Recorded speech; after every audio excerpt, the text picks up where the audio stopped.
Bismillahirrahmanirrahim. Assalamualaikum warahmatullahi taala wabarakatuh. Alhamdulillahi rabbil alamin. Wassalatu wassalamu ala asyrafil anbiya'i wal mursalin sayyidina wa maulana Muhammadin wa ala alihi wa sahbihi wa sallim ajma'in. Allahumma aslih ummata Muhammadin sallallahu alaihi wasallam wa farrij 'an ummati Muhammadin sallallahu alaihi wasallam warham ummata Muhammadin sallallahu alaihi wasallam wansur wahfaz wa ayyid nahbatal watani fil 'alamin bihaqqi Muhammadin sallallahu alaihi wasallam. Subhanaka la ilma lana illa ma 'allamtana innaka antal alimul hakim. Amma ba'du. Sebelum yang kami memulai pengajian pada malam hari ini, mari kita bacakan suratul Fatihah kepada kedua orang tua yang mengusami, kepada guru-guru yang mengusami, kepada semua orang yang berjasa dalam kehidupan yang mengusami. Di antara mereka yang sudah meninggal dunia, semoga Allah ampunkan segala dosa salah khilafnya, terima segala amal kebaikannya, dan ditempatkan di sisi Allah di tempat yang terbaik. Yang masih hidup di antara mereka, semoga Allah panjangkan umurnya, sehatkan badannya, mudahkan segala rezeki beserta urusannya. Ala hadhihi niyyah wa likulli niyyatin salihah bisiril Fatihah.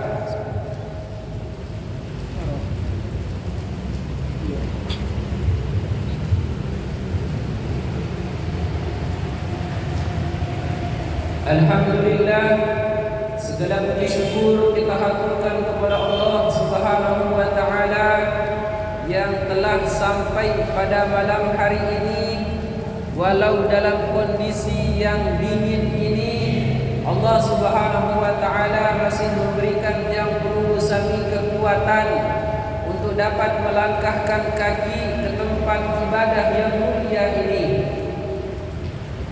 Di saat banyak sekali masyarakat yang menunggu di zaman makin niki lamun wah hujan arah bae alasannya dek lain untuk masjid. Lamun wah ndek keruan pun cuaca arah bae alasannya dek pada ibadah untuk Allah Taala. Maka kita pantas kemudian bersyukur kepada Allah atas nikmat yang begitu luar biasa, yaitu nikmat yang mengurusan terkijang dua nikmat Islam, yang dengan kenikmatan iman kita di dalam hati memberikan sebuah energi di dalam jiwa kita untuk melakukan ibadah kepadanya walaupun kondisi dalam keadaan seperti ini. Kemudian kedua kalinya salawat beserta salam tak lupa pula kita haturkan dan layakkan kepada junjungan kita Nabi besar Muhammad sallallahu alaihi wasallam dengan ucapan Allahumma salli ala sayyidina Muhammad wa ala ali sayyidina Muhammad. Bapak Ibu jamaah kaum muslimin yang dimuliakan Allah Subhanahu wa taala, mumpung tiang pelungguh niki masih i'tikaf di masjid ini, yang lupa mungkin nikmat berniat i'tikaf, sila bareng-bareng niat i'tikaf. Nawaitul i'tikaf fi hadzal masjid awwalahu wa akhirahu sunnatan lillahi ta'ala. Bapak Ibu yang dimuliakan Allah Subhanahu wa taala, pada malam hari ini kita akan melanjutkan pembahasan kitab Nasaihud Diniyah wal Wasaya al-Imaniyah, sebuah karangan kitab yang ditulis oleh Al-Habib Abdullah bin Alawi bin Muhammad Al-Haddad, yang kita sampai kemarin pembahasannya di dalam bagaimana kemudian orang-orang yang bertakwa tersebut Allah berikan kelebihan-kelebihan. Bagaimana kita telah mendengarkan apa yang Allah janjikan kepada hamba-hambanya yang bertakwa.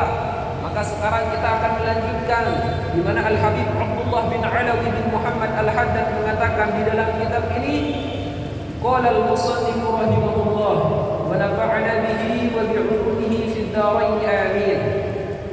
Wa qad qala ba'dul ulama inna qawlahu ta'ala ittaqullaha haqqa tuqatih mansukhun biqaulihi fattaqullaha mastata'tum.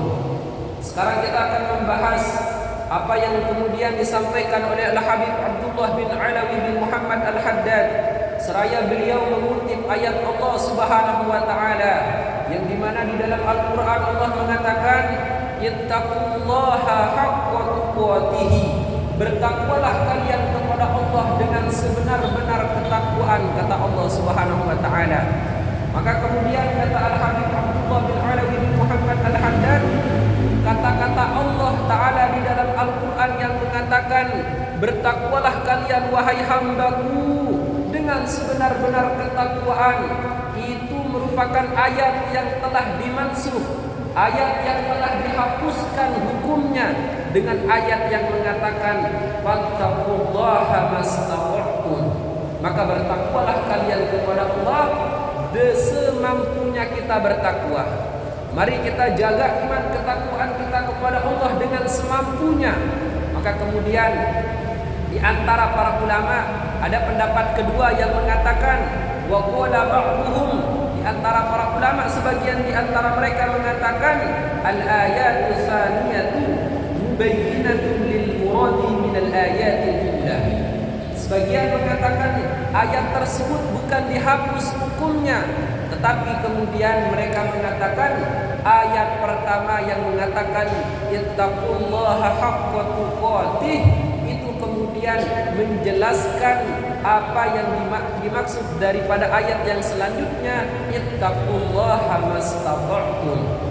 Ayat yang mengatakan wahai manusia, wahai hambaku, kata Allah, bertakwalah kalian dengan sebenar-benar takwa, itu maksudnya bertakwalah kepada Allah menurut kadar kamu bisa bertakwa kepada Allah, menurut kadar mampu menunaikan hak-hak Allah Subhanahu wa ta'ala. Wa hadha huwa as-shawab insyaallah ta'ala. Fa inna Allah ta'ala wa lahul hamdu la yukallifu nafsan illa wus'aha wa in kana lahu dhalika law aradahu wa amara bihi li'anna lahu an yaf'ala fi mulkihi wa sultanihi ma yasha walakinnahu subhanahu wa ta'ala qad khaffafa wa yassara. Maka kemudian Al-Habib Abdullah mengatakan pendapat kedua inilah pendapat yang insyaallah dibenarkan. Sebagaimana kemudian tidaklah kemudian kata beliau ndek mungkin Allah Ta'ala niki menyuruh hamba-hambanya itu untuk bertakwa kepadanya kalau memang hamba tersebut tidak kuat untuk menjalankan ketakwaan tersebut. Tidak mungkin kata beliau Allah tersebut akan memikulkan beban kepada hambanya kalau memang hamba tersebut tidak mungkin kuat untuk memikulnya. Artinya Bapak Ibu yang dimuliakan Allah, ujian yang mengurusi hari ini, bagaimanapun ruwen cobaan Allah Ta'ala oleh irup yang mengurusi sabeda-beda makin jeluniki, ndek mungkin Allah icat ujian ini ojo pian pelungguh yang dimana ujian tersebut pasti menurut Allah bisa kita pikul, bisa kita atasi, bisa kita laksanakan. Karena kata Al-Habib Abdullah, tidak mungkin Allah akan membebani sebuah beban kepada hambanya, melainkan Allah Ta'ala itu yakin bahwasanya beban tersebut akan mampu dipikul oleh hamba tersebut. La yukallifullahu nafsan illa wus'aha. Maka kemudian Allah Subhanahu wa ta'ala di dalam ayat yang lain mengatakan yuridullah ay yukhaffifa 'ankum wa khuliqal insanu dha'ifa. Allah Ta'ala tersebut ingin kepada kita meringankan syariat ini. Allah Ta'ala mewajibkan tiang penunggu suami untuk solat. Kemudian ketika kita tidak bisa melaksanakan solat tersebut dalam keadaan berdiri, maka Allah tidak pernah memaksakan kita untuk solat harus dalam keadaan berdiri. Maka kemudian di dalam agama itu dianjurkan kemudian kalau tidak bisa berdiri maka boleh kita melakukan sholat kepada Allah dalam keadaan kita duduk.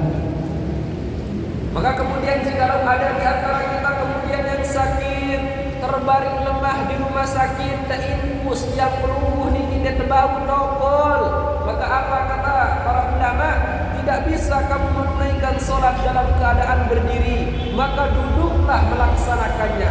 Ndek bau nopol, maka berbaringlah kamu melakukannya. Bahkan sampai pada tingkatan jikalau kamu sudah tidak bisa melakukan sholat tersebut dalam keadaan kamu berbaring sekalipun, maka kewajiban sholat tersebut masih ada. Ndekne Allah Ta'ala angkat dengan kewajiban sholat ini kecuali yang perlu sami sampun ngebimbingan.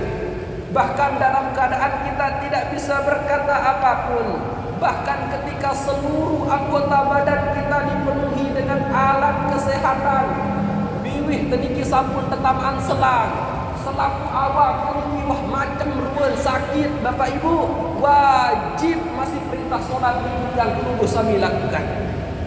Bahkan kemudian kata para ulama, kalau sudah kedemikian hal keadaannya, maka sholat dilakukan dengan isyarat. Kita bayangkan sholat tersebut dengan kedipan mata, namun luah nenjang niki kita posisikan diri kita sedang berdiri menunaikan sholat, padahal niki ruan awak keselapu niki penuh isi alat kesehatan. Wah operasi, wah tadi kita terbaik tergenti ginjal macam ruan penyakit mati niki. Apakah itu kemudian menggugurkan sholat? Tidak. Bahkan ketika kita sakit sekalipun Bapak Ibu, kewajiban yang namanya sholat tersebut tidaklah bisa diangkat.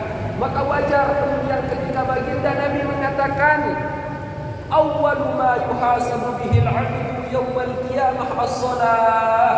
Pertama kali yang akan Allah tanyakan kepada kita semua selaku hambanya dari seluruh amalan yang kita lakukan kepadanya, ibadah pertama kali yang akan dihisab adalah sholat. Ibadah yang pertama kali ditanya adalah sholat. Kenapa sholat yang ditanya? Karena banyak sekali kemudian hamba Allah meninggalkan sholat. Banyak kita temukan sekarang ini, bahkan ibu kita sendiri atau keluarga kita Bapak Ibu, lamun ruah pada sakit, lamun ruah pada muslim sebayang-sebayang. Apa alasannya mereka tidak sholat yang sakit? Maka kita sudah bahas di pertemuan sebelumnya bagaimana kemudian Allah menampilkan 4 sosok manusia kelak di hari kiamat dipergunakan sebagai percontohan. Di antara 4 manusia tersebut ada hamba Allah yang bernama Ayyub alaihi salam. Terkumpulan dengan seketika pun sakit oleh dunia ini, yang dimana mereka karena sakitnya tidak beribadah kepada Allah Subhanahu wa taala. Kemudian mereka dikumpulkan oleh Allah di sebuah tempat dan ditanya, wahai hambaku, kata Allah, lima taraktumul ibadah, kenapa kamu ini, wahai hambaku, kenapa kalian semasa hidupnya di dunia meninggalkan ibadah kepadaku? Maka mereka kompak mengatakan, ya Allah, kami semasa di dunia sering sekali merasakan sakit. Ya Allah, bilang bulan kami kita mesungkul rumah sakit. Ya Allah, yang ini sakit berbulan-bulan, ndek tiang tahu lalu dok jeding baik air wudu, ndek tahu sembahyang. Maka kemudian dipertontonkan salah seorang hamba di antara manusia yang bernama Ayyub alaihi salam. Seraya Allah mengatakan, wahai sekalian hambaku, ini ada hambaku namanya Ayyub alaihi salam. Aku berikan dia sakit. Sakitnya tidak setahun 2 tahun. Bahkan kata para ulama, sakit yang diderita oleh Nabi Ayyub alaihi salam itu berpuluh-puluh tahun lamanya. Sakitnya itu bahkan kata para ulama sampai istri-istrinya meninggalkannya, sampai 1 istri saja yang menemaninya. Apa kemudian kata Allah kepada para mereka yang meninggalkan ibadah karena sakit tersebut? Hambaku Ayyub ini walaupun di dunianya menderita sakit puluhan tahun, sakitnya tersebut tidak menjadikannya meninggalkan ibadah kepada. Artinya Bapak Ibu yang dimuliakan Allah, lamun tuah tinggalan nirwan sembahyang, yang dimana solat tersebut dikatakan oleh baginda Nabi, as-salatu ibaduddin. Solat tersebut merupakan ibadah yang menjadi penyangga utama amalan-amalan kita. Lamun wah tekan doang wah lamun wah tekan doang dek terbangun, bagaimana indahnya bangunan tersebut tidak akan bertahan lama. Dan bangunan fondasinya dalam agama itu, ibadah-ibadah kita terletak dalam salat. Maka kata baginda Nabi, fa in saluhat sa'iru amalihi wa in fasadat sa'iru amalihi.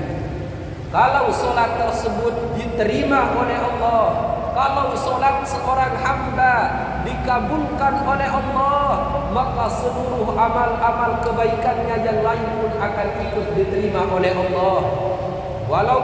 Tetapi kalau kemudian solat saja tidak diterima oleh Allah, maka puasanya, zakatnya, sedekahnya, hajinya tidak akan diterima oleh Allah.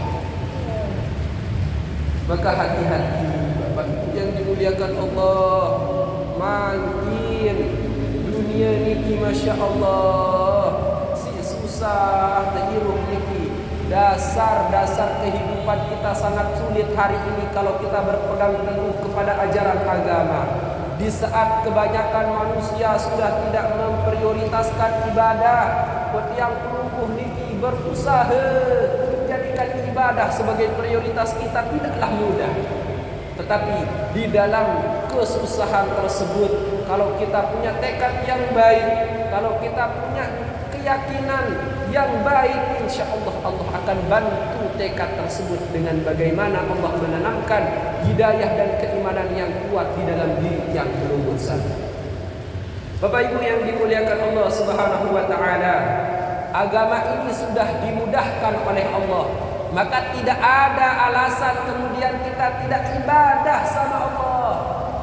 Agama ini sudah dipermudah oleh Allah, maka tidak ada alasan kita tidak beribadah kepada Allah Subhanahu wa taala.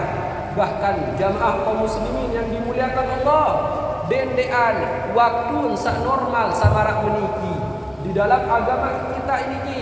Bahkan ketika orang berperang sekalipun, solat tetap tidak boleh ditinggalkan.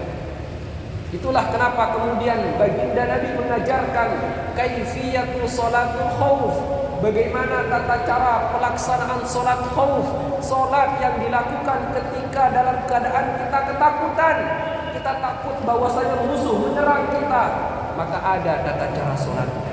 Bahkan dalam keadaan perang sekalipun Bapak Ibu, solat tidak boleh ditinggalkan.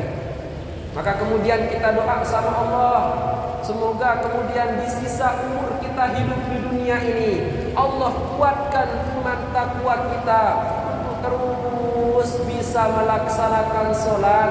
Semoga Allah Ta'ala memberikan rasa kenikmatan dalam setiap pelaksanaan ibadah solat kita kepadanya. Amin ya Rabbal. Karena kalau kita sudah mendapatkan kenikmatan di dalam solat, Masya Allah, semakin kita mendapatkan kenikmatannya, semakin kita senang melakukannya, semakin kita merasakan kelezatannya, semakin kita tidak ingin berpisah dengannya. Sebagaimana yang dirasakan oleh baginda Nabi Muhammad sallallahu alaihi wasallam, beliau mengatakan kepada sahabat Bilal bin Rabah, "Arihna biha ya Bilal." Berikan kami kegembiraan wahai Bilal, berikan kami kegembiraan wahai Bilal. Dengan apa kemudian baginda Nabi bergembira?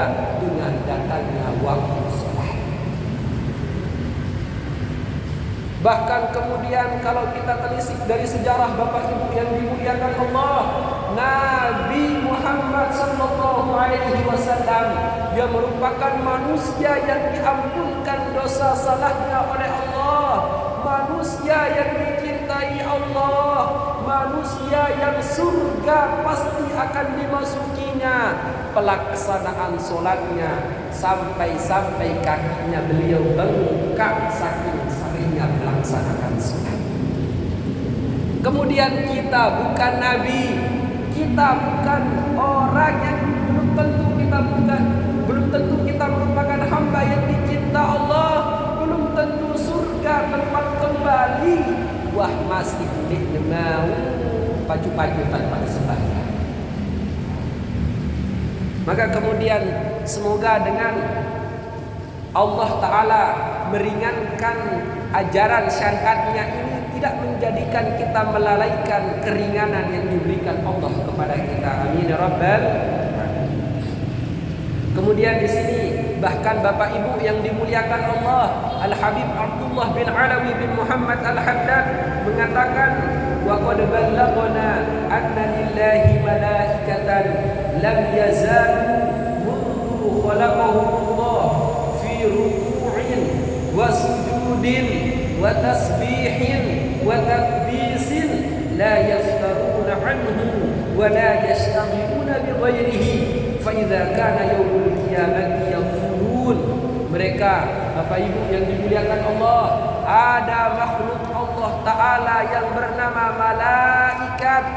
Malaikat ini dari sejak mereka diciptakan, kata Al-Habib Abdullah, sejak mereka diciptakan oleh Allah, diperintahkan oleh Allah, di antara mereka ada yang diperintahkan dari awal penciptaannya untuk sujud kepada Allah, maka malaikat ini sujud kepada Allah sampai dengan hari kiamat. Di antara malaikat ada yang Allah ciptakan dalam keadaan ruku' malaikat ini dari awal penciptaannya sampai datang hari kiamat. Ada yang bertasbih kepada Allah, ada yang bertakbir kepada Allah, macam di antara malaikat tersebut Allah ciptakan mereka untuk beribadah. Apa kemudian kata malaikat, Bapak Ibu? Nabi basen malaikat niki pas muah datang jelo kiamat, maka Al-Habib Abdullah mengatakan, fa idza kana yaumul qiyamati yaqulun subhanaka wa lakal hamdu ma 'arafnaka haqqa ma'rifatik wa la 'abadnaka haqqa ibadatik. Maka kemudian ketika datang hari kiamat, para malaikat kemudian berseru kepada Allah, subhanaka, maha suci engkau ya Allah, walakal hamdu, dan pujian tersebut hanya pantas disematkan kepadamu ya Allah, kata para malaikat. Malaikat kemudian bergumam kepada Allah. Mereka sepakat mengatakan perkataan yang sama. Apa kata para malaikat? Ma'arafnaka haqqa ma'rifatik wala 'abadnaka haqqa ibadatik. Para malaikat kemudian mengatakan, ya Allah, sesungguhnya kami itu belum mengenalmu dengan sebenar-benar pengenalan. Ndik keman kenal pelinggih ni kita tentu ya Allah. Apa kata malaikat? Ya Allah, nikmat yang bau ibadah pacunduk pelinggih niki. Itu kata para malaikat, yang dari awal penciptaannya sampai datang hari kiamat tidak ada yang dikerjakan kecuali ibadah. Masih mereka mengatakan kepada Allah, ya Allah, kami belum mengenalmu dengan sebenar-benar pengenalan. Kami belum bisa beribadah kepadamu dengan sebenar-benar ibadah. Bahasa malaikat, Masya Allah, ndek nuah maksiat, ndek nuah gawe lain, masih kena ya Allah, ndek man yang kenal pelungguh solah dan yang kenal, ndek man yang bau niki ibadah untuk pelinggi dengan sebenar-benar ibadah, kata malaikat. Maka apa kabar dengan kita Bapak Ibu yang 24 jam terkadang kebanyakan lalai kita ketimbang ibadah, kebanyakan maksiat dosa kita ketimbang ibadah, kebanyakan lalai kita, kebanyakan dosa kita ketimbang ibadah. Apa yang ujung Allah Nabi sapantas tebasiran lema ujung Allah, malaikat doang niki irup isi Allah tak irupan isi Allah penuh ibadah masih kena ya Allah nikmat yang bau ibadah ujung pelungguh sebetul-betul ibadah. Maka semoga kita mengambil pelajaran Bapak Ibu, pelajaran dari bagaimana ketaatan seorang makhluknya Allah yang bernama malaikat, yang dimana penuh kehidupannya dengan ibadah tapi masih merasa belum beribadah dengan sebenar-benarnya kepada Allah. Maka jangan pernah sama sekali Bapak Ibu yang dimuliakan Allah, jangan sekali-kali bangga dengan ibadah kita. Ndek tekanggo ya sombong karena ibadah yang kita kerjakan kepada Allah. Ndek tekanggo ya kajuman karena ibadah yang lulusan ujung Allah. Mentang-mentang tetap menjadi imam, mentang-mentang tetap ceramah, semilih-milih tanan badur. Maka apa kata orang-orang yang ahli tasawuf? Seseorang yang berdosa kepada Allah, yang ketika mereka berdosa melakukan dosa kepada Allah kemudian menyesal di dalam hatinya, itu lebih baik ketimbang seorang yang ahli ibadah yang bangga dengan ibadah. Lebih solah niki kata para ulama dengan maksiat untuk Allah, lalu setelah maksiat dengan ini kesal dalam hati. Arah perasaan menyesal bertobat untuk Allah Ta'ala daripada ahli ibadah yang dimana dengan ibadah mereka itu mereka sombong, dimana dengan ibadahnya mereka bangga sebilang-bilang pun bercerita ibadah paling solah, ibadah paling kena denara dengan paling kena ibadah kecuali dia. Maka hati-hati Bapak Ibu, malaikat saja yang Allah ciptakan begitu mulianya masih mengatakan, kami ya Allah belum bisa melakukan ibadah kepadamu dengan sebenar-benar ibadah. Maka Bapak Ibu yang dimuliakan Allah Subhanahu wa taala, lanjutkan di dalam apa yang dikatakan di dalam kitab An-Nasihatul Diniyah ini, Al-Habib Abdullah kemudian menukil perkataan Al-Imam Al-Ghazali. Qala Al-Imam Al-Ghazali rahimahullah fil Ihya. Ada salah satu karangan kitab Al-Imam Al-Ghazali yang sangat fenomenal, yang sangat terkenal, yang hampir di setiap pondok pesantren dipelajari. Kitab tersebut berjudul Ihya Ulumuddin. Maka di dalam kitab Ihya ini Al-Habib Abdullah mengutip sebuah perkataan Allah Ta'ala, lamma nazala qawluhu ta'ala lillahi ma fis samawati wa ma fil ardi wa in tubdu ma fi anfusikum aw tukhfuhu yuhasibukum bihillah. Allah Ta'ala mengatakan di dalam Al-Quran, lillahi, bagi Allah apa yang ada di langit dan yang ada di bumi. Seluruh apa yang ada di langit dan yang di bumi adalah milik Allah. Denara itu berduit teniki kecuali selamun Allah Ta'ala epe. Harta kita itu bukan milik kita Bapak Ibu, itu semua milik Allah. Jabatan itu bukan milik kita, itu semua milik Allah. Kebun kita, sawah kita, rumah kita, anak kita, istri kita, semuanya bukan milik kita, bukan punya kita. Semuanya pada hakikatnya adalah milik Allah Subhanahu wa ta'ala. Wa in tubdu ma fi anfusikum, dan Allah Subhanahu wa ta'ala mampu mengetahui apa yang ada di dalam diri kita, diri kalian, autukhfuhu, atau bahkan yang tersembunyi di dalam diri kalian, yuhasibukum bihillah. Semuanya kelak akan dihisab oleh Allah. Semuanya besok akan dipertanggungjawabkan di hadapan Allah.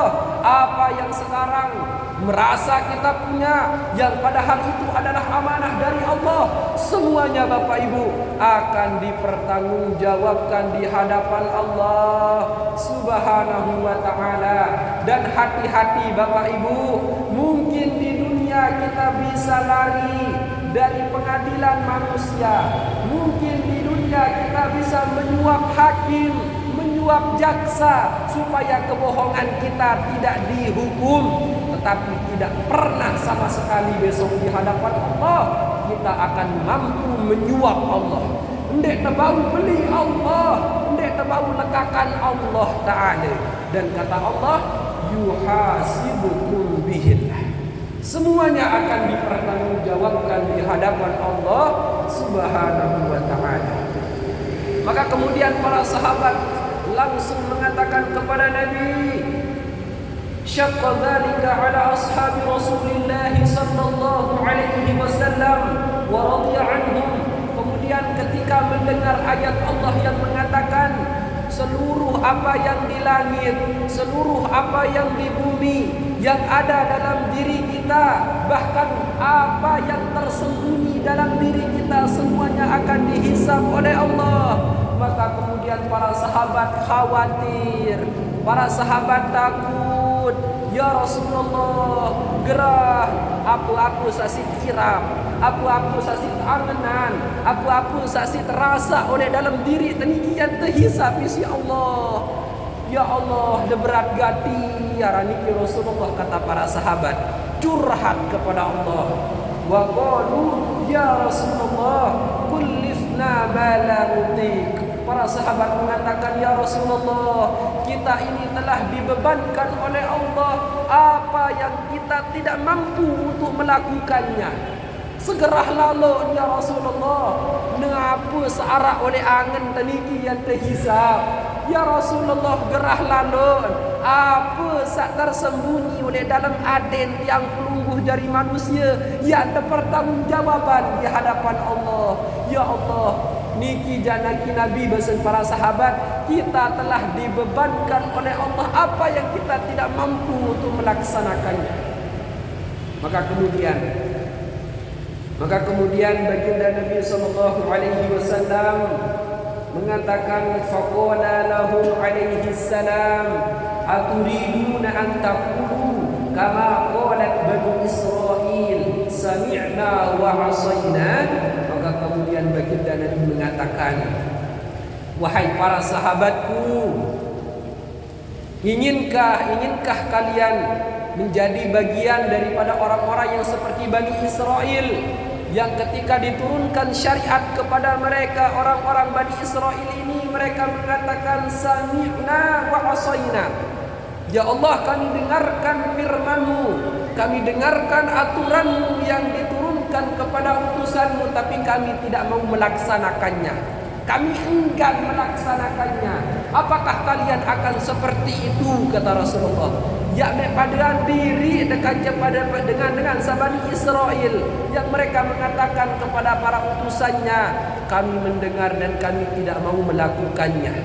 Maka kemudian walakin akan tetapi katakanlah, kata Rasulullah, sami'na wa ata'na, kami dengarkan perintah-Mu dan kami akan melaksanakannya. Ghufranaka rabbana wa ilaikal masir. Ampuni kami ya Allah, sesungguhnya Engkaulah tempat kami kembali. Maka kemudian setelah diyakinkan oleh baginda Nabi, hati para sahabat yang tadinya risau, hati para sahabat yang tadinya galau, hati para sahabat yang tadinya sedih, mereka beranggapan Allah Ta'ala telah memberikan syariat yang mereka tidak bisa amalkan. Tetapi kemudian ketika mendengar penjelasan dari baginda Nabi, mendengar perkataan wejangan, arahan, nasihat dari baginda Nabi, kemudian mereka mengatakan sami'na wa ata'na. Kemudian setelah itu fa'anzalallahu amana ar-rasul bima unzila ilaihi min rabbih wal mu'minun. Maka keimanannya Rasulullah, keimanannya para sahabatnya Rasulullah itu langsung diakui oleh Allah. Seraya Allah mengatakan di dalam Al-Quran, amanar rasulu bima unzila ilaihi min rabbih wal mu'minun. Sesungguhnya Rasul Allah Ta'ala yaitu Nabi Muhammad benar telah menjadi hamba yang beriman dengan apa yang telah kami turunkan kepadanya berupa Al-Quran dan orang-orang yang beriman kepadanya. Fahakka dzalika anhum wa ma ba'dahu min du'aihim bi an la yu'akhidhuhum bil nisyan wal khata wa an la yahmila 'alayhim al isra ila akhirih fa akhbara bihi anhum fastajaba lahum wa khaffafa wa yassara wa rafa'a al haraj wa lahu al hamdu katsiran. Maka kemudian setelah Allah menurunkan ayat tersebut, maka baginda Nabi mengatakan, sesungguhnya Allah Ta'ala tidak akan menaruh dosa kepada seorang hamba yang melakukan kesalahan kepadanya dikarenakan dia lupa melakukannya. Ndek ne tekican ruan dosa si Allah Ta'ala manusia-manusia, hamba-hamba yang melakukan kesalahan kepadanya dikarenakan kesalahan tersebut dilakukan karena lupa.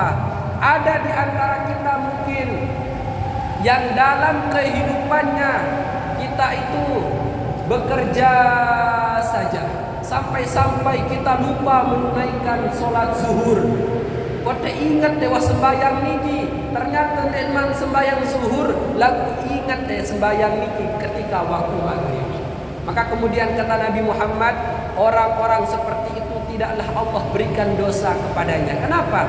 Karena memang murni dia melakukan itu karena lupa kepada Allah Subhanahu wa Ta'ala. Kata baginda Nabi juga, Allah Ta'ala tidak akan memberikan dosa kepada orang-orang yang dimana orang-orang tersebut melakukan dosa kepada Allah karena terpaksa. Arak dengan niki kadang terpaksa gawe dosa padahal dia tak boleh gawe dosa niki. Nah, dengan melakukan dosa, melakukan kemaksiatan kepada Allah dikarenakan keterpaksaan, maka itu juga dia akan dibebankan dosa oleh Allah Subhanahu wa Ta'ala. Begitu mulianya Allah, begitu rahman dan rahimnya Allah, nebelegati kasih sayang Allah satakikan ojok yang lungguh, nemenutan pada ruang kemudahan demi kemudahan di dalam mengamalkan syariat Allah Ta'ala ini. Maka kita berdoa kepada Allah, semoga kemudian Allah tidak menjadikan kita itu menjadi hamba yang menyepelekan kemudahan-kemudahan syariat ini. Amin ya rabbal alamin. Kemudian di sini dikatakan wa bayyana dzalika alaihi salam biqaulihi, di dalam hadis Nabi yang lain dikatakan ujubi zani an ummati, Allah Ta'ala akan mengampunkan di atas umatku perbuatan salah, dosa yang dilakukan al-khata dikarenakan kesalahan. Arak dengan niki polisi melen tembak ruan penjahat, lagu ternyata sabakat niki warga biasa, warga sadai bersalah, maka di hadapan Allah yang demikian tidaklah berdosa. Kenapa? Dia salah murni.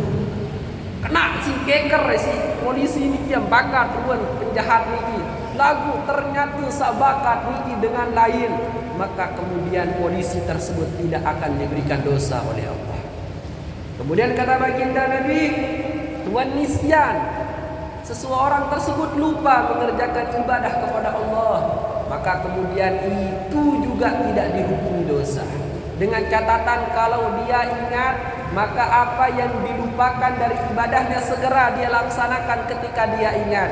Pada marak dengan waktu puasa Bapak Ibu, maka menuntan wah tirem oleh siang kejeluh, pun sore setiman asar pun bedak pun nginem, maka pas wah nginem pun besuh baru terbahip isi seninan kanda dia pasti dia puasa udah terkenan, maka kemudian lupa, maka itu tidak membatalkan puasa. Perkara dosa salah yang dilakukan murni karena lupa itu tidak dihukumi dosa di hadapan Allah. Wa mastukrihu alaih, dan segala perbuatan sesuatu maksiat yang dilakukan kepada Allah tetapi perbuatan tersebut terpaksa dilakukan.